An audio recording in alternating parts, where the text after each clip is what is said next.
തീരദേശ highway, hill highway, NH 66 ഇതൊക്കെ തന്നെ വലിയ നിലയിലേക്ക് കേരളത്തിന്റെ പശ്ചാത്തല വികസന മേഖലയിൽ മാറ്റങ്ങൾക്ക് കാരണമായിട്ടുണ്ട്.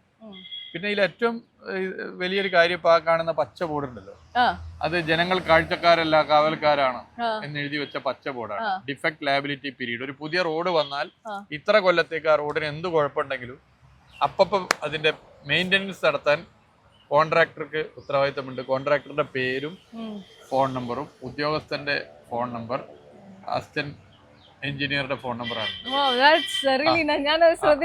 അപ്പൊ അത് നിങ്ങൾ കാണണം. ഇതൊരു കേരളത്തിൽ വന്ന് മാറ്റാം. അങ്ങനെ ആയിരക്കണക്കിന് ബോർഡുകളുണ്ട്. ഈ റോഡിന് എന്തെങ്കിലും കുഴപ്പമുണ്ടെങ്കിൽ ഇതിന്റെ ഡിഫക്ട് ലയബിലിറ്റി പീരീഡ് ഇത്ര കാലമാണോ, ആ കാലം വരെ ആ റോഡിന്റെ മെയിൻ്റെനൻസ് ഇവർക്ക് ഉത്തരവാദിത്തമുണ്ട് എന്ന് എഴുതി വെച്ചിട്ടുണ്ട്.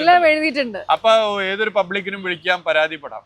അപ്പൊ അതുകൊണ്ട് ഇപ്പൊ റോഡ് നിർമ്മാണത്തിൽ തന്നെ പൂർണ്ണമായും ഫണ്ട് ചെലവഴിക്കാൻ ബന്ധപ്പെട്ടവർ തയ്യാറാകുന്നു എന്നുള്ളതാണ് അതിൽ